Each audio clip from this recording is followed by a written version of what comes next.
Muy bien, entonces ahora que vimos el matrimonio, vamos a pasar a la ruptura del matrimonio. La ruptura del matrimonio van a ver que es muy cortita, porque el derecho ha considerado que era mejor simplificarla. Lo primero que tenemos que saber es que no tenemos más separación personal. Ahora solamente hay divorcio. Bueno, las causas de disolución del matrimonio. Estas son las nuevas causas de disolución del matrimonio. La muerte, pero que ustedes saben, cualquiera que conoce a una persona viuda sabe qué difícil que es divorciarse por muerte, ¿no? Que es romper el matrimonio por muerte. Porque cuando el matrimonio fue bueno, todos sabemos que la persona sigue viva, ¿no? Sentencia firme de ausencia con presunción de fallecimiento, que es más o menos parecido a la muerte, y el divorcio declarado judicialmente, que como dice un juez amigo mío, dice él, el divorcio declarado judicialmente es una pretensión de las partes de volver las cosas al estado anterior en el que estaban antes del matrimonio, y eso es imposible. ¿Hay divorcio incausado? No, el divorcio nunca es incausado, solamente que las causas no se debaten judicialmente. Es decir, las causas siguen estando, y de hecho puede ser que tengan virtualidades, como ahora vamos a ver, pero esas virtualidades no se van a, en principio y en relación al divorcio exclusivamente, no van a ser discutidas. ¿Quién puede pedir el divorcio? Divorcio unilateral. Cualquiera de las partes puede pedir en cualquier momento. Si antes teníamos un menú a la carta para divorciarse, ahora tenemos dos caminos, unilateral y bilateral. Es decir, yo voy a mi esposo y le digo, nos divorciamos, ¿lo hacemos juntos o lo hago yo sola? Nulidad de la renuncia, encima ni siquiera puedo hacer un pacto de renuncia, por ejemplo, que es lo que decíamos, ¿no? No puedo renunciar a divorciarme. No puede negarse, no puede discutir. Muy bien. Requisitos y procedimiento del divorcio. Toda petición del divorcio debe ser acompañada por una propuesta que regule los efectos derivados. Ya habrán visto ustedes la de tinta que ha corrido por el convenio regulador. El otro puede ofrecer una contrapropuesta reguladora distinta. Entonces, en este sentido, lo que se ha discutido es qué pasa si la propuesta reguladora es ridícula.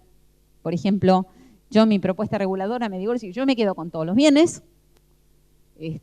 Me paga alimentos de 30.000 pesos al mes, el sueldo de él es de 33.000 pesos, me paga 30.000 a mí, me quedo con el auto y me quedo con todos los muebles de la casa, ¿no? Esa es una propuesta reguladora teóricamente válida, ¿no es cierto?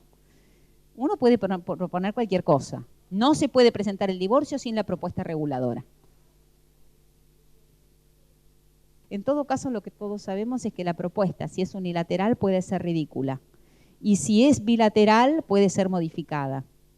Es decir, cualquiera de las cosas que hagamos luego puede ser modificada. Y si es, claro, lo que sucede es que si los cónyuges, uno de los temas que se plantea y que los que ejercemos la profesión lo sabemos bien, y un poco se lo imaginan los que están del otro lado del mostrador, es que nosotros negociamos las cosas. Es decir, cuando nosotros iniciamos el proceso de divorcio, hoy día, paralelamente tenemos mediaciones, una mediación en curso para regular alimentos, la liquidación de la sociedad conyugal, etcétera, y negociamos todos los temas en conjunto, ¿no es cierto? Y una de las piezas de la negociación, como ustedes lo saben, es ver el cauce del divorcio. Generalmente alguno empezaba controvertido y entonces para transformar en común acuerdo, una de las presiones para transformar en común acuerdo es llegar a un acuerdo general. Ustedes lo saben, eso es cuestión interna, implícita de ejercicio de la profesión. Ahora, claro, ahora eso no va a suceder, no va a suceder. Y el divorcio se empezará y el divorcio se va a regular, y en realidad la que tenía esa herramienta generalmente era la mujer. La mujer va a tener menos herramientas para negociar.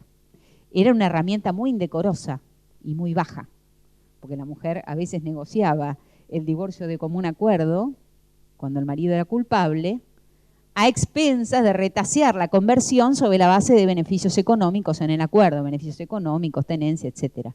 Pero la mujer es la parte débil. Como, perdónenme los hombres, no es que yo sea una feminista, es una cosa que está, incluso hay estudios muy recientes, tanto en Francia como en España, como en Inglaterra, estudios muy recientes de que la mujer sigue siendo vulnerable en las negociaciones postdivorcio.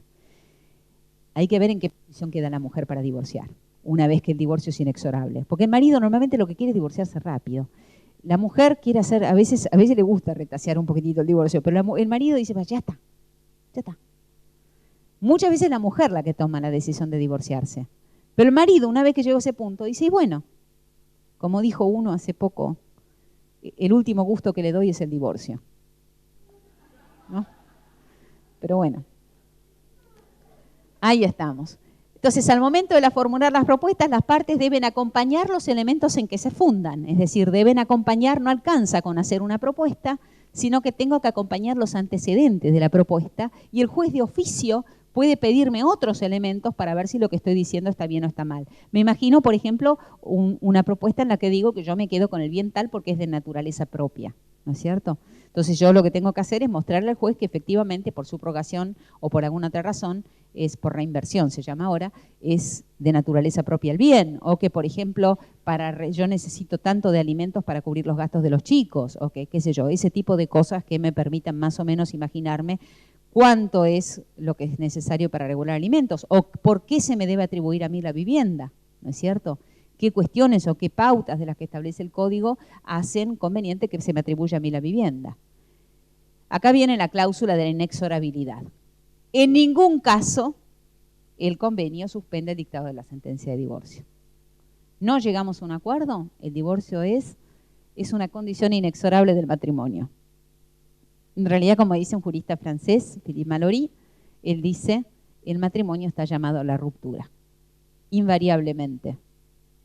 El matrimonio se rompe siempre, tarde o temprano, como la vida humana se termina siempre tarde o temprano, ¿no es cierto? Y así es también en este caso, solamente que acá está pensado como para que nada impida la ruptura en vida. Si existe desacuerdo sobre los efectos del divorcio, si el convenio regulador perjudica de modo manifiesto los intereses de los integrantes del grupo familiar, las cuestiones pendientes deben ser resueltas por el juez de conformidad con el procedimiento previsto en la ley local. ¿Ustedes leyeron bien? ¿Qué dice ahí?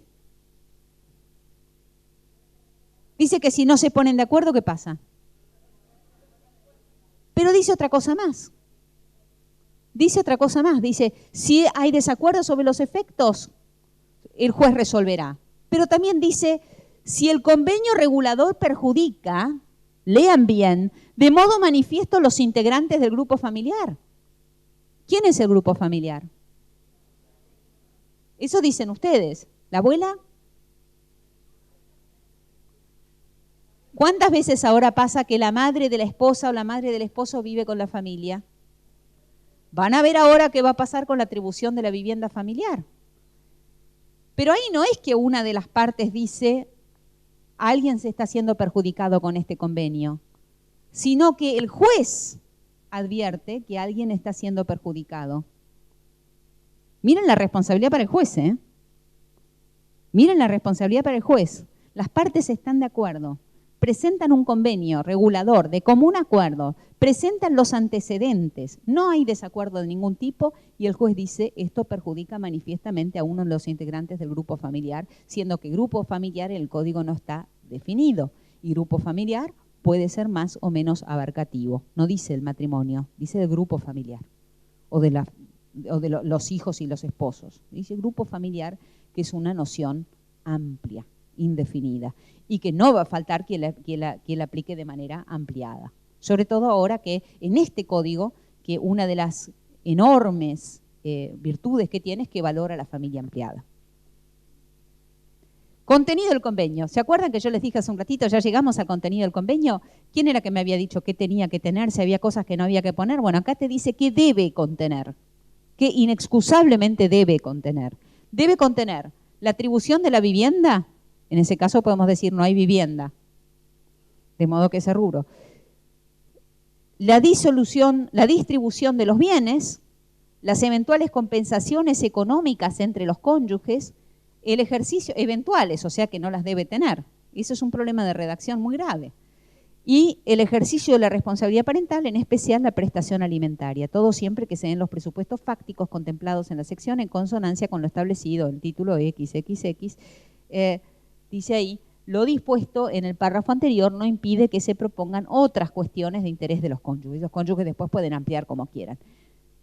Sobre este debe se han generado una cantidad de cuestiones fabulosas. Por ejemplo, algún autor sostuvo, alguna escribana sostuvo que ya no va a haber más particiones privadas del régimen de bienes porque deben estar en convenio regulador. A mí me parece que no impide las particiones privadas porque en realidad el convenio regulador es un proyecto, no es un convenio, es un proyecto de convenio. Después la partición se puede hacer por vía privada. Pero en principio parecería que va a haber un predominio de particiones judiciales y que la partición privada ocurrirá rara vez, porque en realidad se presenta en convenio y si las otras partes no están de acuerdo, resuelve el juez. ¿Se dan cuenta? Pareciera que los jueces van a tener más trabajo.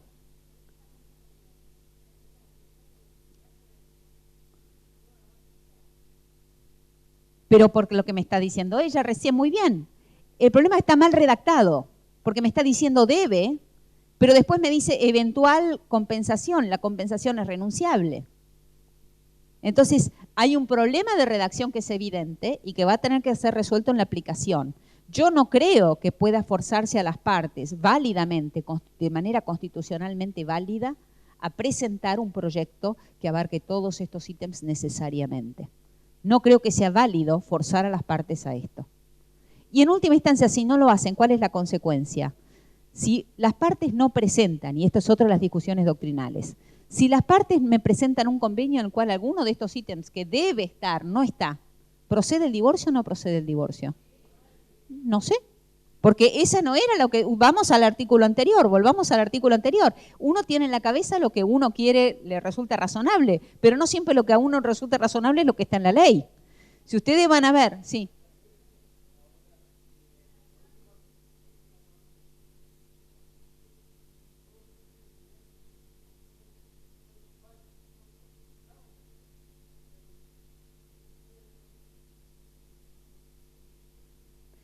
¿Qué pasa si yo, la pregunta es esta, la pregunta es si yo no pongo alguno de los ítems que deben estar? Porque los presupuestos fácticos respondería bien la pregunta de ella, ¿no? Pero ¿qué pasa si yo algunos de los ítems que deben estar no los pongo? Algunos ítems indispensables a hijos si no regulo la responsabilidad, que es cómo se va a regular la responsabilidad parental. Porque lo que regula el código dice en ningún caso el desacuerdo sobre el convenio impide el dictado de la sentencia, pero no regula qué es lo que pasa si el convenio está mal presentado. Porque no dice si el convenio está mal presentado, eso en ningún caso impide el dictado de la sentencia. O las falencias en relación a la presentación del convenio impiden el dictado de la sentencia. Entonces, ¿cuál es la discusión doctrinaria? Si el convenio está mal presentado, ¿hay que intimar a la parte a que integre el convenio como corresponde para poder dictar la sentencia? ¿O acepto el convenio como está, dicto la sentencia y después intimo a la parte y seguimos adelante con el convenio? Pareciera que la falta de integración completa del convenio impide el dictado de la sentencia. Y paradójicamente, es muy gracioso que así sea, porque digamos, es muy notable que la falta de acuerdo de las partes, que es el presupuesto del divorcio, sea a su vez la causa del impedimento del divorcio. Es decir, en realidad la propuesta, ¿no? Pero quiero decir, bastaría la propuesta unilateral que fuera incompleta para impedir el dictado del divorcio. La pregunta que tenías...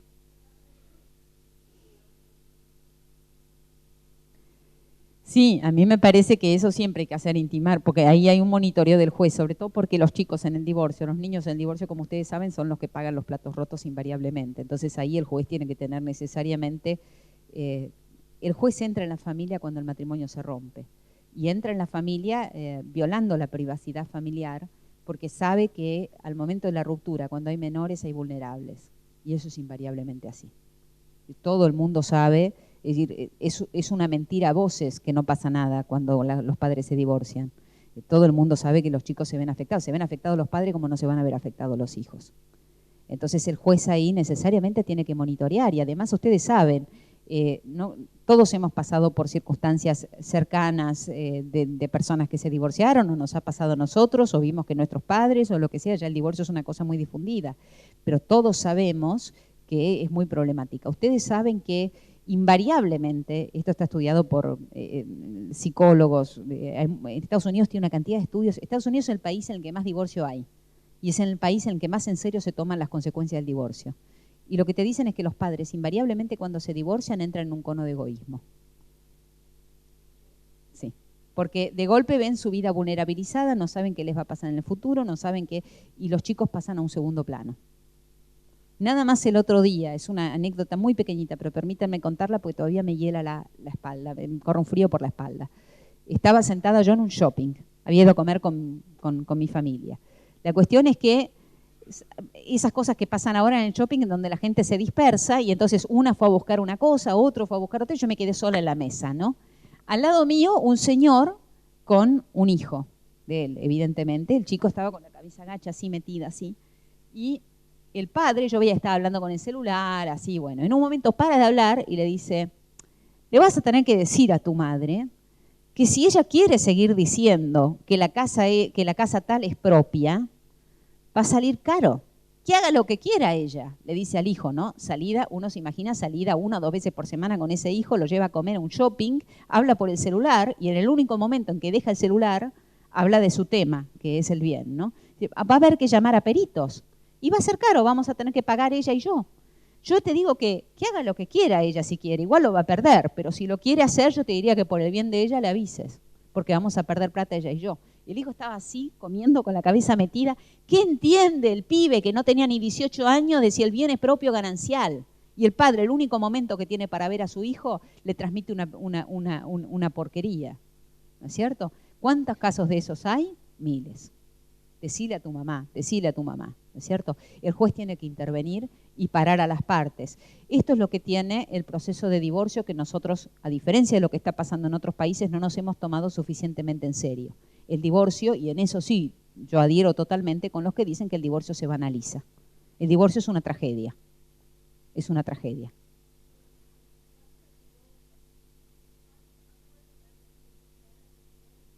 Todo lo demás va a correr ahora por incidente. Es decir, no están de acuerdo, incidente, incidente, incidente, incidente. Lo que ha pasado en el derecho comparado, en todos los casos en los cuales, porque la duda era, cuando se reguló esto, se dijo porque así se termina con litigio familiar, es decir, se reduce el litigio familiar. Yo no he visto nunca que poniendo una olla a presión sobre las partes dejen de pelear. En realidad lo que hago es que la presión va a salir por otro lado, la presión va a estar igual. A lo mejor no sale en la justicia, a lo mejor sale en un lugar en donde el Estado no la ve. Pero como dice un último estudio que presentaron en Inglaterra, porque en Inglaterra están tratando, Inglaterra, ahora iba a contar el caso inglés, muy interesante, pero una de las cosas que pasó en Inglaterra con la regulación de los juicios de divorcio es que antes Inglaterra proveía abogados del Estado para las partes que no se pudieran pagar el abogado para divorciarse, como el patrocinio jurídico gratuito, y ahora Inglaterra dice, ¿te querés divorciar? Pagate tu propio abogado, ¿no es cierto? Y no vamos a pagar esto, y va a haber que pagar esto, y va a haber que, esperando con eso desalentar a las personas de recurrir a la justicia. Lo que se va a crear es más informalidad en las relaciones de familia. Inglaterra, antes de eso, tenía este problema. Dijo, vamos a simplificar el divorcio. Porque la gente se pelea mucho, vamos a hacer el divorcio más fácil para que haya menos contiendas. En 10 años tienen una cantidad tan exponencial de juicios que ya no lo pueden controlar. Es decir, simplificar el divorcio no implica que haya menos conflicto familiar, implica que hay otros conflictos familiares. ¿Comprenden? ¿Mm?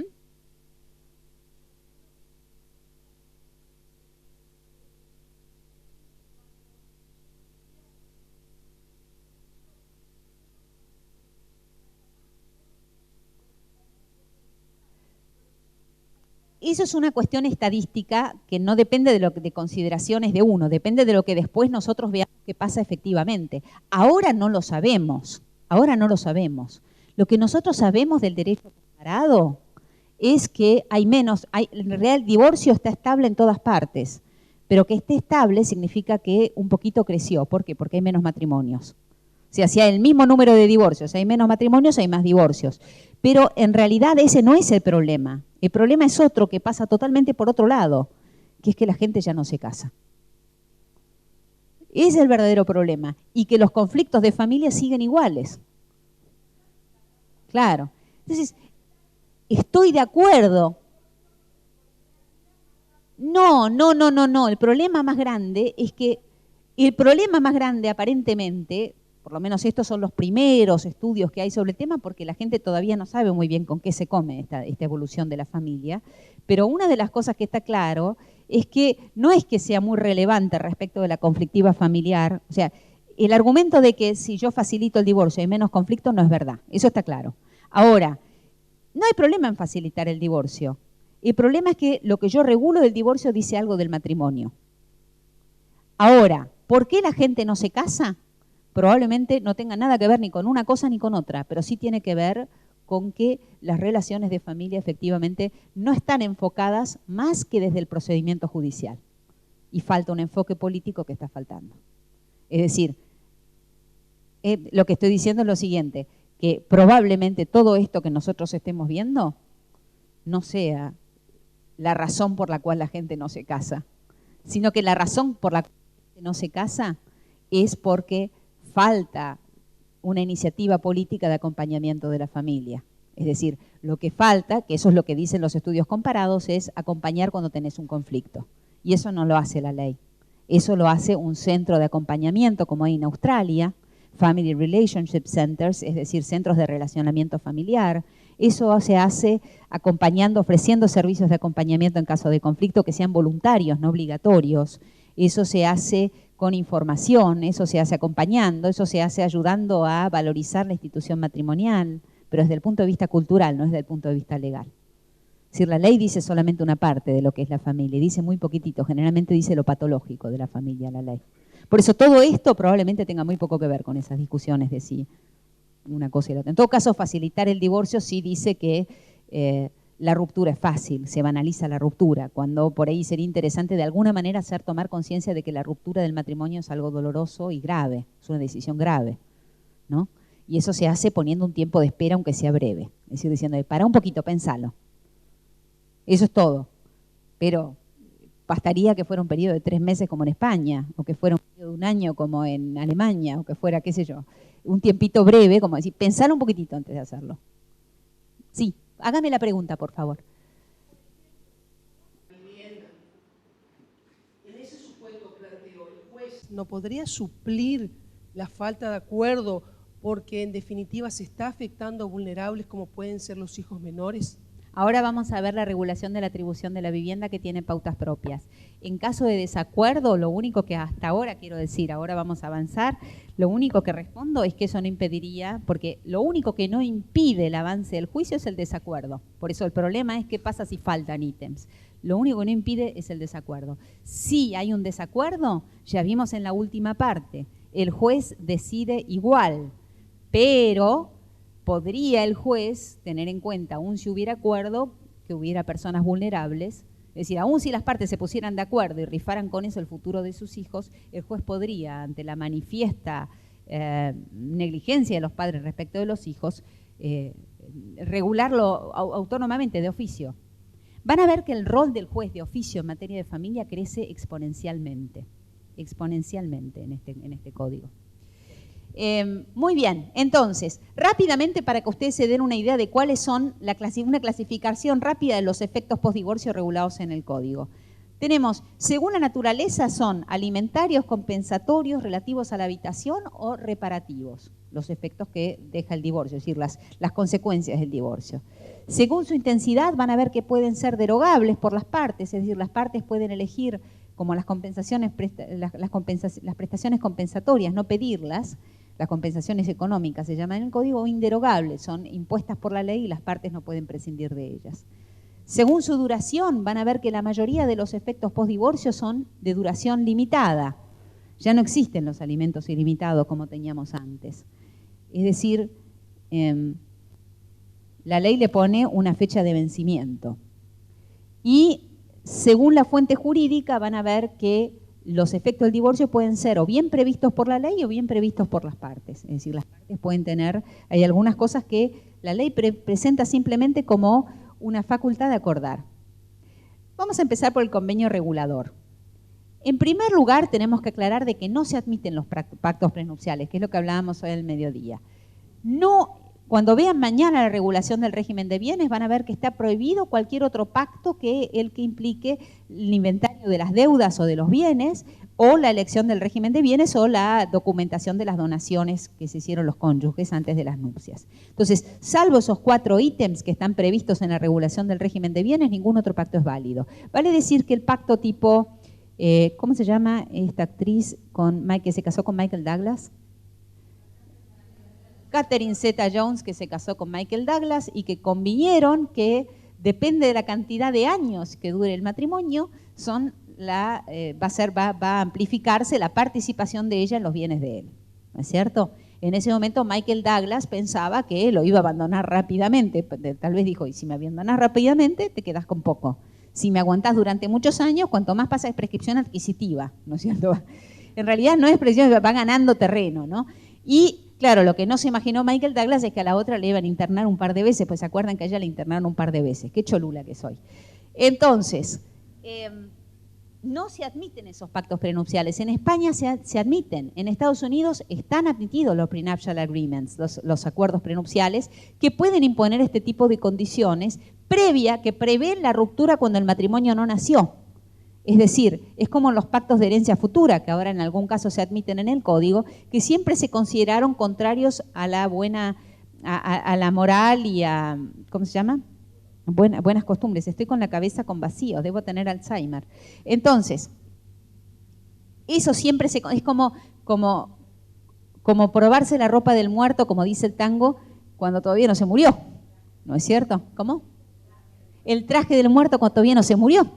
Es decir, todavía no me casé y ya estoy previendo cómo va a ser cuando me divorcie. Eso en la Argentina se consideró indecoroso, no está permitido. Pero sí estaría permitido las uniones convivenciales.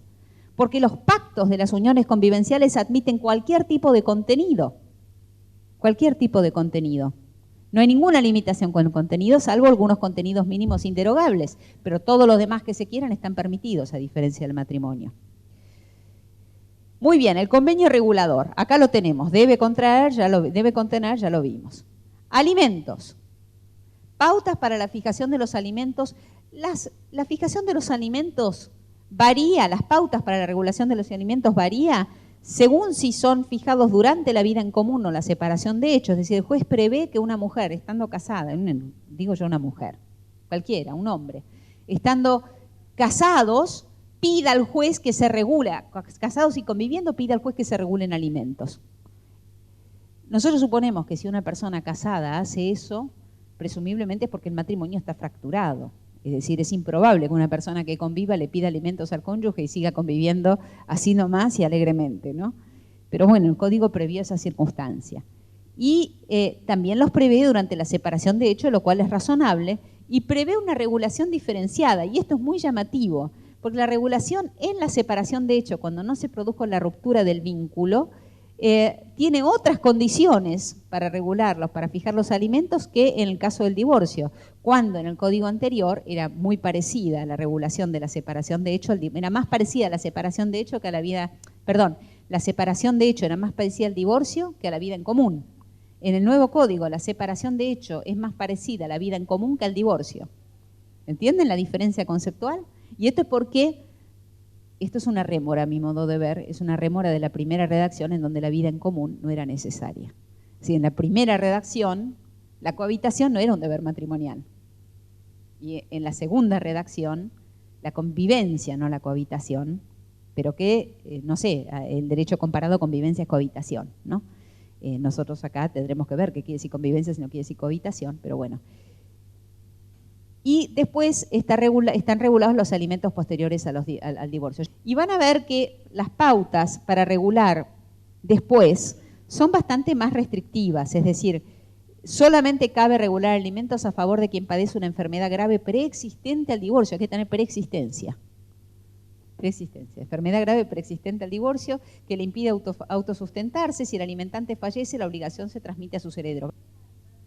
Dice herederos, sí. No, yo escuché el otro día al experto que para mí es el más importante del país en alimentos hoy día, que es Claudio Belucio, que es el que más ha escrito, y él dice que también en la materia de él interpreta, pero bueno, cada uno interpreta, acá es todo texto nuevo, él interpreta que la prelación es discutible, porque hay dos criterios que conviven en el código respecto de la obligación alimentaria. Uno es el de la prelación y otro es el de la capacidad o aptitud para proveerlos. Y que al modo de ver de él, el juego de los criterios está bastante confuso. O sea que se podría privilegiar uno u otro criterio porque la interpretación es superpuesta. El de la prelación y el de la preferencia por la aptitud para proveerlos. Es decir, ¿qué va primero, la prelación o la aptitud para proveerlos? Entre los alimentos aparientes, ¿no es cierto? Acá dice herederos y no hay ninguna especificación, y una alternativa posible sería interpretar en el sentido de la prelación. Es decir, que el más cercano está más obligado a proveerlos que el más lejano. Acá no hace distinción, digamos, por la letra dice herederos. A favor de quien no tiene recursos propios suficientes ni posibilidad razonable de procurárselos. Se tienen en cuenta los incisos B y E del artículo 4. Dice, eso pasa, esto es muy interesante para las personas que se divorcian grandes, que es un caso cada vez más frecuente. Las mujeres que a lo mejor no trabajaron y se divorcian 60, 70 años, que cada vez se da más en el divorcio, en el derecho comparado. Los dos casos de mayor vulnerabilidad al momento de la ruptura, que son los casos en los cuales hay mujeres con hijos chicos, o sea, en edad escolar, chicos que quedan en una situación muy vulnerabilizada porque son las mujeres acordeón, tienen que hacer todo, y las mujeres que han pasado la vida sin trabajar y de repente se encuentran con un divorcio y, como me decía una señora que me vino a consultar una vez a mí, mi marido me dice, yo soy abogada, mi marido me dice que me ponga a trabajar. Me dice, doctora, ¿qué quiere que haga?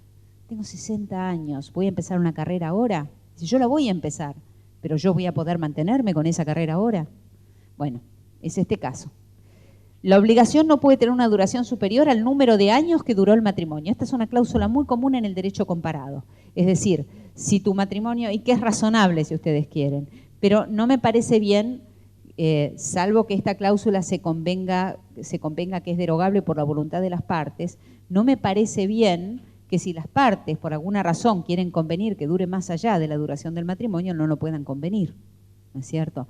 Ahora, acá dice que no puede tener, parecería como que es una prohibición, no puede tener una duración mayor que... Yo espero que se interprete como supletoria, me da la sensación de que no es supletoria, pero espero que se interprete como supletoria. Me da la impresión de que le está diciendo haga lo que haga, no puede ser superior. Pero ¿quién me va a venir a decir a mí si yo convengo que por la razón que sea le quiero dar más alimentos? Lo hago por un convenio que sea de alimentos, que sea extrafamiliar, es decir, simplemente, ¿cómo? ¿Cómo se llaman esas prestaciones que tengo la cabeza mandada a componer hoy? ¿Cómo se llama ese contrato civil en el cual yo puedo dar obligaciones periódicas? ¿Cómo? Renta periódica. No tengo por qué llamarlo alimento, yo llamo renta periódica.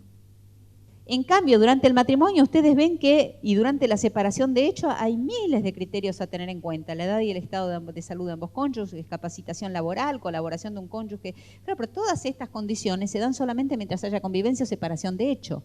No se aplican en el caso de la ruptura, que es donde verdaderamente cobra relevancia todas estas cuestiones. Es decir, estado de salud de los cónyuges, etcétera, etcétera, porque la separación de hecho, en principio, convengamos, con un divorcio que está bastante simplificado, es un estado muy precario, es decir, no va a durar mucho la separación de hecho, siendo que cualquiera de los dos puede en cualquier momento divorciarse. Igual siempre hay casos raros, ¿vieron? Yo conozco muchos casos en los cuales las personas nunca se quisieron divorciar. Capaz pasaron 40 años y no se quisieron divorciar, tuvieron miles de concubinos y qué sé yo, pero les vino bien no, discúlpame, no me puedo casar porque estoy casado, ¿no? Entonces, bueno, eficacia y modificación del convenio. Esto me quedó el convenio regulador. Esto es una cosa importante que me olvidé de mencionarles. Miren, me quedó mal puesto esto, pero es muy importante. El juez puede exigir, es la primera vez que hay la posibilidad de creación de derechos reales de oficio. Dice, eficacia y modificación. El juez puede exigir que el obligado otorgue garantías reales o personales como requisito para aprobación del convenio.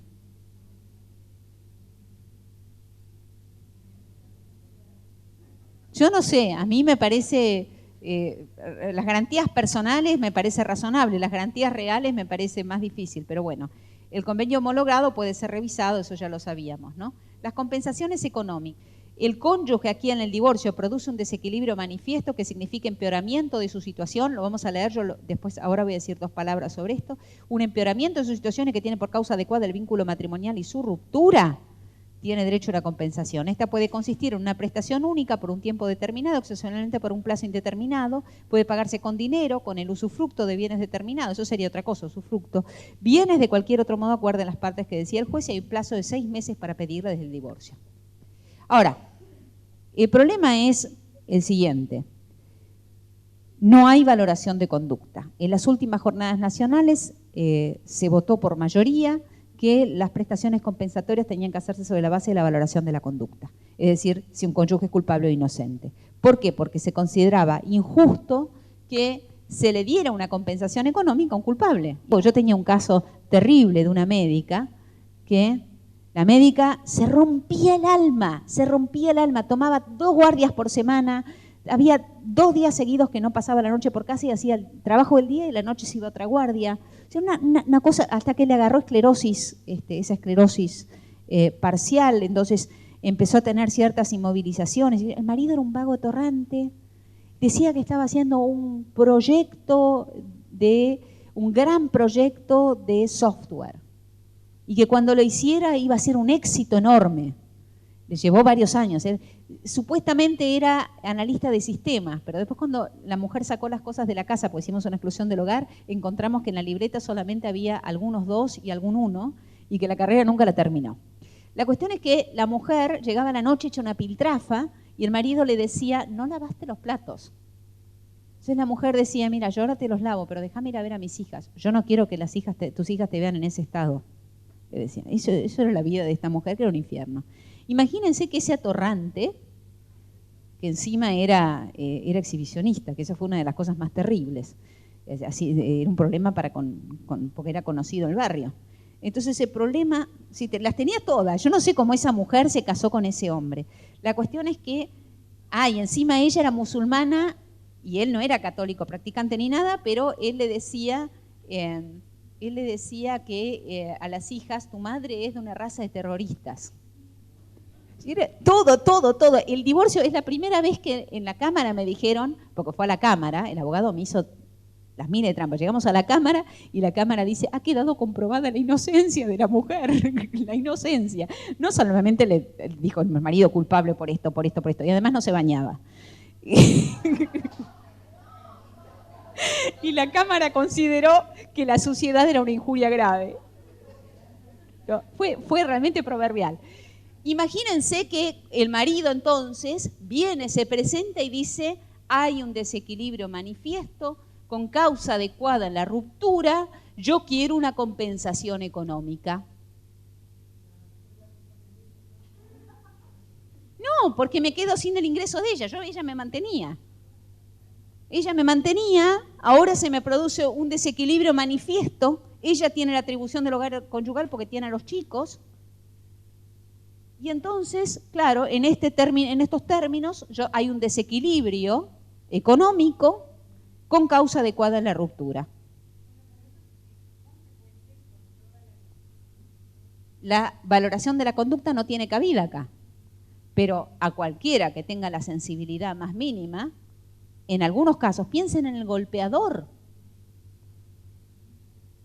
en el adúltero, que no tiene importancia el adulterio, pero resulta que durante el matrimonio, mientras que la mujer se rompía el alma trabajando, o vamos a hacer a la inversa, mientras que él se rompía el alma trabajando, la mujer en la casa se gastaba la plata en cirugías estéticas, esto, lo otro, que estaba monísima, y entonces, claro, cuando terminó el matrimonio, hay un desequilibrio con causa adecuada en la ruptura, le pide una compensación económica para irse con el amante al Caribe.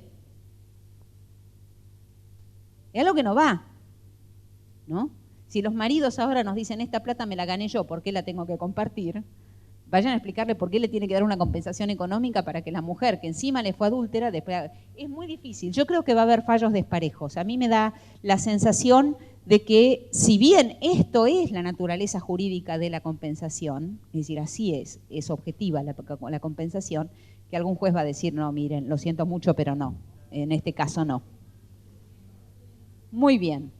La fijación judicial, esto después si quieren, fíjense, para la fijación del monto se puede tener en cuenta, y acá tenemos alguna cosa subjetiva, la dedicación que cada cónyuge brindó a la familia a la crianza y la educación de los hijos, capacitación laboral, atribución de la vivienda, pero excluye los alimentos. Es una u otra, alimentos o prestación compensatoria, no puedo tener las dos. Y esto es la atribución de la vivienda. Voy a leer rápido los 4 criterios y terminamos la clase, pero ustedes me van a decir a mí después cuál es el que está faltando, cuál es el que no está para nada. Vamos a ver. A ver. La persona a quien se atribuye el cuidado de los hijos. Es razonable, ¿no? La persona que está en situación económica más desventajosa para proveerse una vivienda por sus propios medios. El estado de salud y edad de los cónyuges. Está viejito, qué sé yo, bueno, está mal de salud. Y ahora los intereses de otras personas que integran el grupo familiar. Ese es el que me está faltando. El dueño no aparece para nada. No es un criterio de atribución de la vivienda quién sea el dueño de la misma. Es criterio de atribución de la vivienda los intereses de otros miembros del grupo familiar y no quién es el dueño. No es un criterio de atribución de la vivienda quién es el dueño. Es decir, puede venir la suegra y decir, no, pero yo estoy viviendo en esta casa que es del ex esposo de mi hija. Y el juez considerar de que en ese caso la hija no va a tener a dónde vivir y la suegra está en una situación de vulnerabilidad y bueno, entonces el señor, lo siento mucho, pero va a tener que aguantar que sigan viviendo ahí.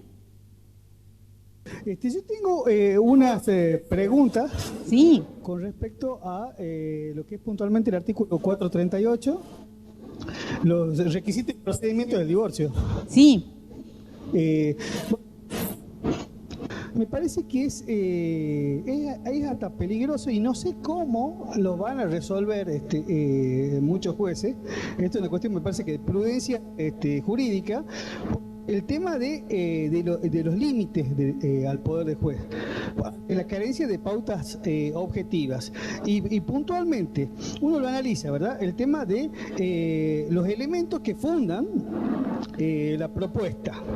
Bueno, obviamente se acompañan con el pedido, pero después sigue diciendo la norma, dice, el juez puede, con lo cual puede, no debe, es facultativo, ¿no? Es discrecional de él, ordenar de oficio o a petición de las partes. O sea, ¿cómo es esto? Es de oficio por sí mismo y de ambas partes, tendría que decir o a petición de parte, ¿verdad? Pero sigue diciendo, dice que se incorporen otras que se estimen pertinentes, no imprescindibles. No, o sea que un elemento ¿qué es lo que es pertinente para el juez? No es imprescindible, no hace al hecho conducente en sí, es algo que puede ser admitido o no, pero que no tiene una importancia decisoria, que no es esencial. Pero continúa diciendo, y me preocupa aún más, porque dice, la propuesta debe ser evaluada por el juez, debiendo convocar a los cónyuges a una audiencia. Pero señores, ¿cómo es esto? Que el juez va a convocar solo a los cónyuges, cuando la norma después dice que habla del tema de los integrantes del grupo familiar, ¿verdad? Dice, cuando el convenio regulador perjudica de modo manifiesto los intereses del grupo familiar. O sea, el juez está sabiendo, cuando le hacen la propuesta, de que va a perjudicar a los integrantes del grupo familiar, pero no lo cita la audiencia solo a los cónyuges. ¿Me explico? El problema de la norma. Después otra pregunta, ¿cómo sabe el juez el tema si ese perjuicio manifiesto a los intereses del grupo familiar no ha sido consentido por los integrantes del grupo familiar? Es decir, el interés en la medida de la acción. ¿Cómo sabe el juez eso? Porque uno puede estar de acuerdo, ¿verdad? En sufrir una restricción o de horario, daba recién el ejemplo de la habitación. En el caso de la suegra, que continuaría viviendo aún en caso de divorcio, que uno tiene que tolerar eso. Bueno, básicamente sería eso, esa es mi pregunta. Puntualmente es eso, el tema de que el juez tiene demasiado poder, no hay pautas objetivas, y el tema de los derechos de terceros que están claros que bueno, podrían ser afectados, pero una afectación que sea consentida y que el juez, entiendo, no puede inaudita parte, es decir, sin sustanciar, sin correr de vista traslados a terceros, que de manera expresa y explícita manifiesten si ellos están perjudicados o no, y de qué manera, porque interés la medida de acción. No sé, me parece que es eso, que tampoco está aquí. Sí, efectivamente, a veces da la sensación, a pesar de que son equilibrios dificultosos, que la idea de que el código está regido primariamente por la autonomía de la voluntad de las partes se ve un poco desmentido, porque en el proceso de divorcio el juez toma un protagonismo que es bastante limitativo de la autonomía de la voluntad de las partes, y la ley también, porque le dice qué tiene que tener la propuesta reguladora, le dice que si que de todas maneras le va a fallar el divorcio, esté o no esté, o sea, después de eso le da al juez la posibilidad de oficio de pedir otros elementos pertinentes. El juez tiene una facultad de control evidentemente mayor sobre los convenios de las partes, porque aun si las partes estuvieran de acuerdo, el juez puede, al igual que ha pasado en alguna jurisprudencia alemana muy criticada de la Corte Suprema de Justicia alemana, en la cual la Corte Suprema se atribuyó el derecho de revisar los convenios de los cónyuges, ¿no? Cosa que fue muy criticada en Alemania, porque los convenios de los cónyuges, una vez que se produce la ruptura, son parte de la autonomía personal de ellos, sobre todo si no comprometen intereses de terceros. Y el juez, casos en los cuales consideró que la mujer se veía debilitada, el convenio que hicieron una mujer mayor de edad capaz con su marido mayor de edad y capaz, no respondía a los intereses de la mujer, y entonces el juez lo declaró, el juez de la Corte Suprema Alemana lo declaró nulo el acuerdo. Es decir, es muy dificultoso, hubo una serie de fallos en Alemania, han sido muy criticados. En este caso el artículo propone específicamente que el juez podría revisar un artículo si hubiera otros integrantes del grupo familiar si hubiera integrantes del grupo familiar, no otros que estuvieran manifiestamente perjudicados por la regulación. Ahora, a mi modo de ver, eso significa que aquí podría pasar lo mismo que en la Corte Suprema Alemana, es decir, si el juez ve que la mujer se ve vulnerada por el acuerdo, a pesar de que la mujer esté totalmente de acuerdo, por ejemplo, porque hubo algún otro acuerdo debajo de la mesa que no se ve entre los cónyuges, que el juez pudiera declarar, no hiciera lugar al acuerdo y lo corrigiera. O también, como bien dice usted, podría suceder que a lo mejor otro integrante de la familia que no fuera a lo mejor la pareja conyugal o los hijos, por ejemplo dijimos un pariente, la suegra, al que el juez considerara que no está suficientemente, que está manifiestamente perjudicado por el acuerdo, que el juez declarara, digamos, no homologara ese acuerdo, sino que simplemente por constatar ese manifiesto perjuicio no hiciera lugar. A mi modo de ver, eso implicaría que hay terceras personas que son ajenas a la familia que están involucradas en la negociación del acuerdo. Y eso es algo un poco problemático. A lo mejor son nuevos horizontes de cambio, y es verdad que en la medida en que la familia se fragiliza cada vez más, a veces es importante tener en cuenta la familia ampliada. Y por ahí son nuevos horizontes que estamos explorando. Pero sí, no hay ninguna duda, usted tiene toda la razón, son cabos sueltos que generan algo de inquietud, porque por un lado el juez tiene un rol casi paternalista en la regulación de las relaciones de familia, y por otro lado, terceros ajenos a la familia, como en la atribución de la vivienda familiar, en el cual otras personas podrían gravitar en la decisión de a quién se atribuye la vivienda, y bueno, son nuevos horizontes en los cuales nosotros nos encontramos un poco expectantes a ver cómo se van a aplicar. Bueno, ¿alguien más?